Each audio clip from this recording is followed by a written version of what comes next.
10 weeks ago, the streets of Kenya became a battleground. A war broke out between mobs loyal to opposition leader Raila Odinga and the armed forces answering to disputed President Mwai Kibaki.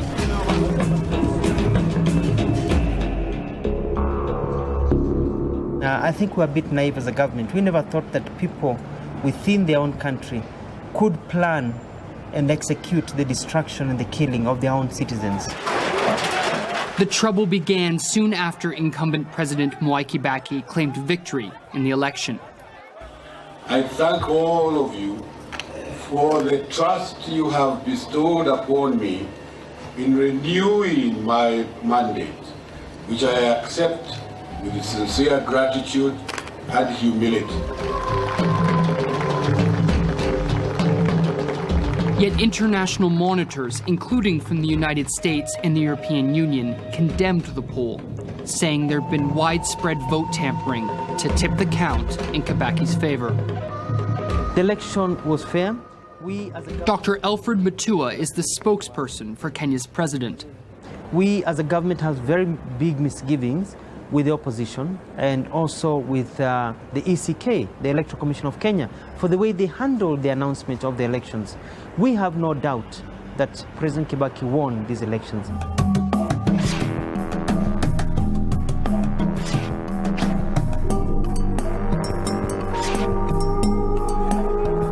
Believing they'd been cheated, Odinga's supporters started the riots that quickly spiraled out of control, leaving more than 1,000 people dead.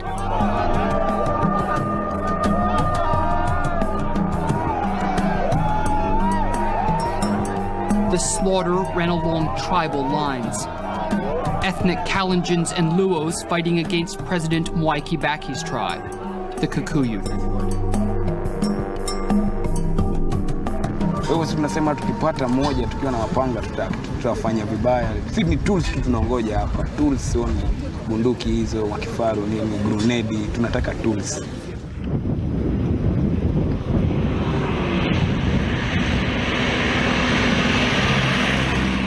I set out for Kenya's Rift Valley, the scene of the worst of the violence.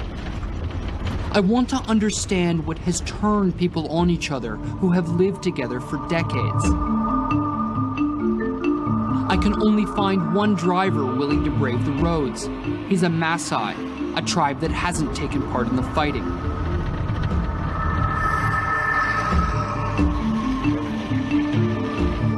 We find torched trucks and buses which all belong to members of the president's tribe, the Kikuyu.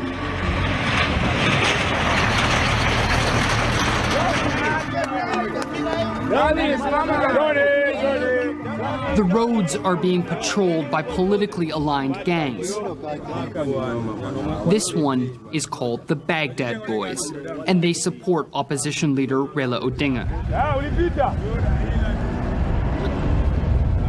They're looking for Kikuyus passing through their territory.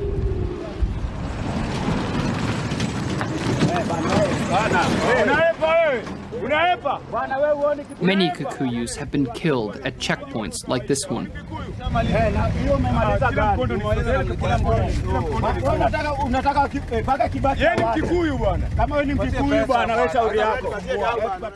The Baghdad Boys try to extort a few hundred shillings, $3 or $4, from every car that passes their improvised checkpoints. This money helps fund the violence.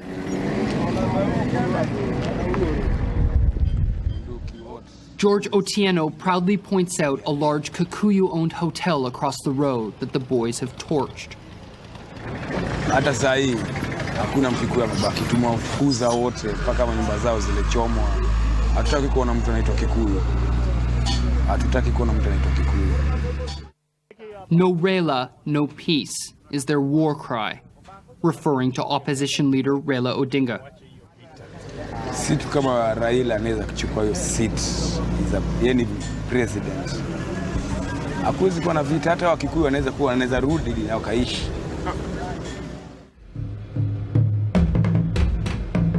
This area of the Rift Valley is an Odinga stronghold. Much of this land was taken from its tribal owners and handed over to politically connected Kikuyus after Kenya declared independence. Kikuyus make up only 20% of Kenya's population, but today they hold the lion's share of political and economic power. Opposition leader Odinga says it's power that the political elites don't want to relinquish. They're the ones who actually have brought this country to the brink of destruction by rigging elections.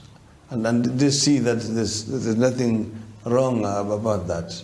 I said myself for some time that these people are thieves.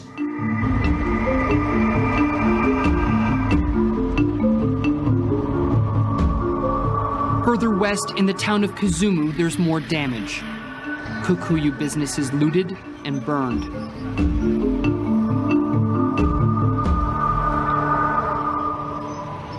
But a gleaming Odinga campaign poster has survived the chaos. I go to the aptly named Crater Automobiles. This business was torched by its own employees, Odinga supporters who worked under Kikuyu bosses. James Akai was left to clean up the mess.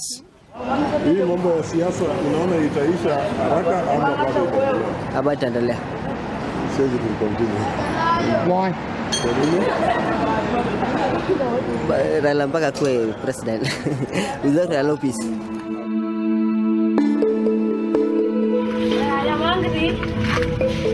Amidst the rubble, I find Babu. He's just 6 years old. Babu is scavenging for scrap metal parts that weren't burnt by the fire. I ask how much he gets for the scrap. 30 hata 20. Saa zingine nakula nayo hata kununua nguo bado kumana.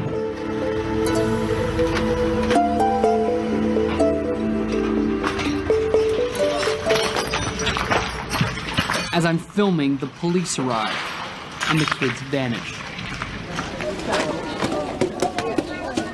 Nearby at the Kisumu police station, there's a camp for refugees from the violence, one of hundreds of such camps around the country.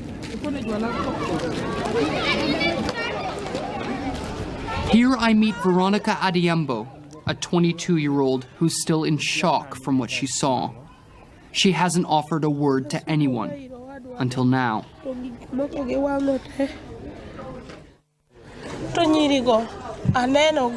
Konegi to gi jaduong moro ne ntiere ga kabati be aneno ka ginego magi ka wich ne gisa yien to gichungo to dende to kange kuma ne gitere to gi mama moro be ne ntiere ka kange ni osedhi be aneno chuore ka ginego gikenge dier ot to jaduong moro be gichak ginego be kabati. To ng'eny ji nwaduog wayude ndara ka koro gise pango e road block ne gikete ndara. For the next few days, I visit different camps for so-called IDPs, internally displaced people, refugees in their own country. The camps are divided along ethnic lines. These are Luos, the same tribe as Raila Odinga.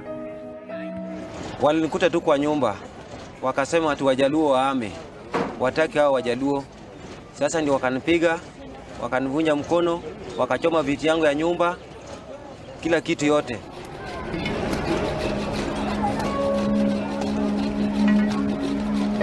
More than 300,000 people have been displaced. The largest humanitarian crisis in Kenya's history. The people in the camps are waiting till it's safe to leave their shelters and head to their tribal land. The Kikuyu moving east, the Luos west, dangerously dividing the country. But down the road in the town of Nakuru, I find that even within neighborhoods, the territory is being divided. After the election, these slums became a battlefield. And now they've been divided into zones. On my right are the Kalenjin and the Luos. On my left are the Kikuyus. These slums are a microcosm for what's happening all over Kenya. The slum zones have been renamed for the political parties. The PNU zone of government supporters and the opposition ODM zone. John Waweru, a Kikuyu, has had to leave his home in the ODM zone and is now carrying everything he owns across the line of control. Yani ilikuwa ni chuki sawa ilikuwa mara moja, sasa ikakuwa ni vita ya chuki mara moja. Watu mpaka wakasahau maneno ya siasa. Sasa ikakuwa ni chuki. Si ati ni siasa sana imeleta. Juu siasa ilisahaulika, watu wakaanza vita ya kawaida.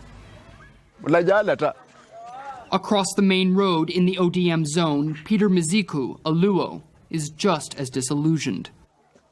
What happened here? These are burned houses. This house belongs to... He shows me the shells of burnt-out shacks, and his disgust for the whole situation is obvious. Now the zone we are in here is opposition zone, the ODM zone. And the other one is the PNU zone, the government zone. So if you are not from the PNU, you cannot pass this way. If you are not from the ODM, you cannot pass the other side.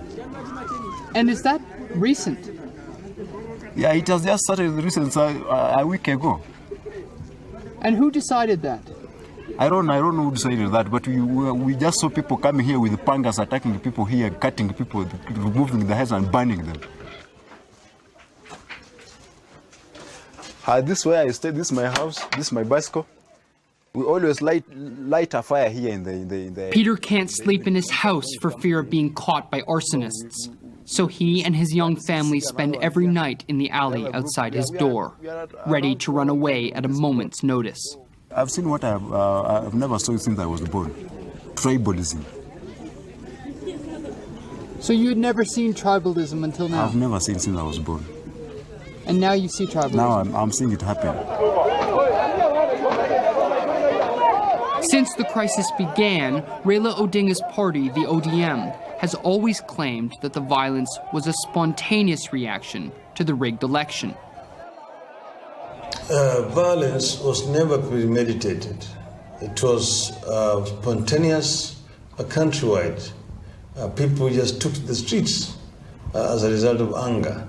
No one could have planned this kind of violence. But as I travel around the country, a different picture is emerging.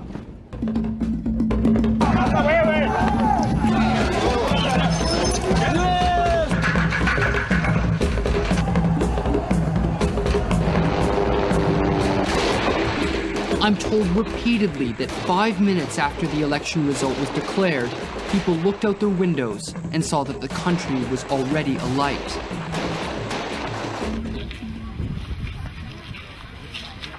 Lucy Wanjiko was chased off her land by opposition supporters, and her neighbors killed the night of the election announcement. Her account suggests that this was planned well in advance. Shindi na Kibaki akawa the winner. Tuliona tu kadege kalipita hivi na kama nusu saa tukaona hawa wameanza kukimbia, na walipopigana na hawa watu walipigana kama masaa manne ama matano. Hawa watu walikuwa wengi juu walikuwa wamemwagwa nyumba fulani. Sasa walikuwa wanakula na kukunywa. Sasa hawa wazee wetu hawa wakichoka wakale wanaenda break, wengine fresh wanakuja. Wakati tulikuwa tukikimbia, hapo ndio wazee wetu waliuawa wengi sana. Lucy claims to have been threatened even before the election, and that this is the third time that she's been chased off her land. Unaenda. Tukawauliza tutaenda wapi na hii mashamba ni yetu. Alafu ndio hawa watu wakasema nyinyi lazima mtahama huku, huku hamuna makao. It needs to be appreciated that there are some long-standing grievances which have been there for a long time. The issue of land in the Rift Valley and the coast has been there.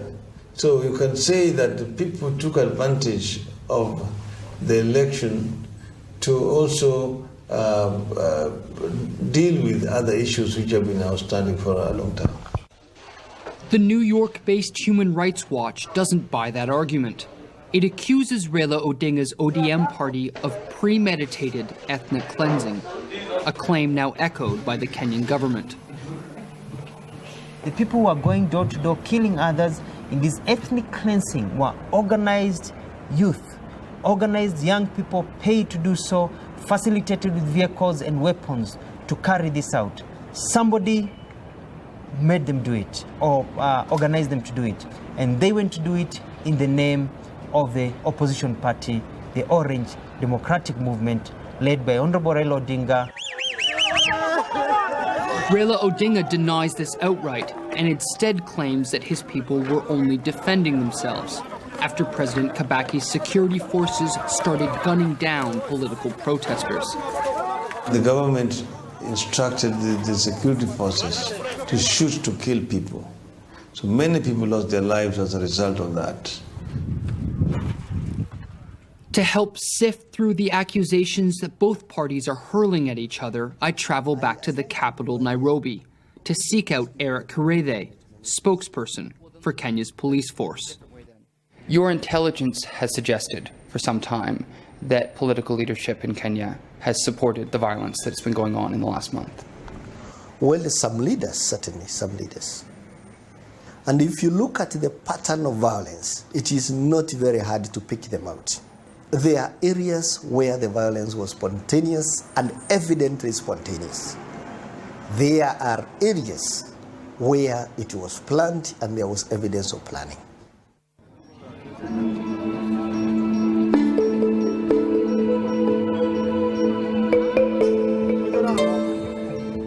Nairobi's squalid slum of Kibera is one of the places where the rioting has been well organized. The fighting here has eased, but many people are quietly getting ready for the next round.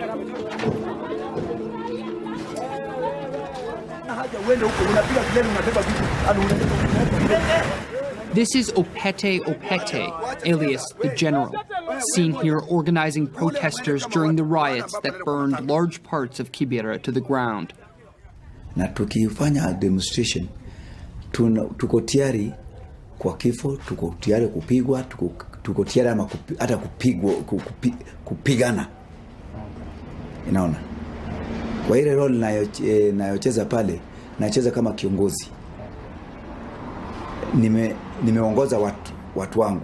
Kama saa ingine nikitoka hapa Katwekera, natoka na over 2,000 people or 3,000 people on the street. Sitakubali tiaga sipigwe, hata sisi tutapigana. Raila Odinga denies that Opete helped coordinate any attacks against Kikuyus. But amidst the claims and the counterclaims, it's clear that both parties have fueled the post-election violence.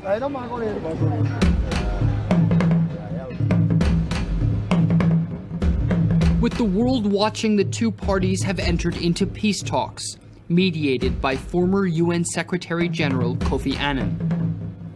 The whole country is hanging on the outcome, but progress has been painfully slow. So far, Annan has convinced Odinga to drop a key demand, a rerun of the elections. So at the moment, our concern is about the political solution to this crisis. We would like to have a transitional government that would facilitate power sharing.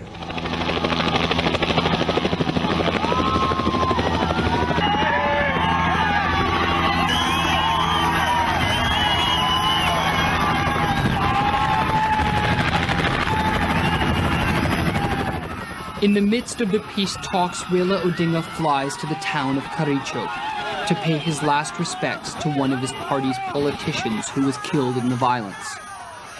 I'm caught in a swell of 10,000 of Raila's supporters.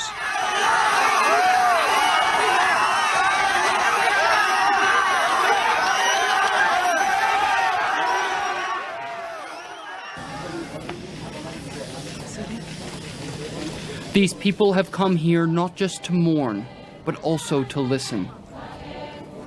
Sisi tunasema tunataka kuunganisha makabila yote ya Kenya. Hata Wakikuyu ni wa Kenya. Sasa Political rallies have been banned, so this is Raila Odinga's first public address since the crisis began. But his message today doesn't sound like one of peace and power sharing. Wengi wa Kikuyu hawana hatia. Wenye hatia ni wale wachache. Wale wezi wa kina Kibaki na wale watu yake. Hiyo ndio sababu tunasema hatuwezi kuwa na amani bila haki. No peace without justice. There can be no peace without justice.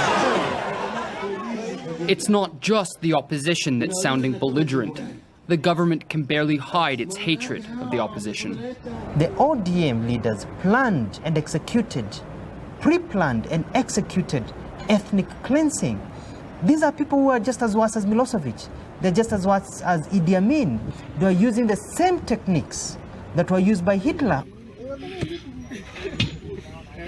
If the Annan talks don't succeed and a negotiated peace can't be found, this country is poised to once again erupt in deadly violence. There are very many hardliners around Mr. Kibaki who do not want any kind of power sharing. And unfortunately, if Mr. Kibaki continues to rely on these people, I see only doom for this country.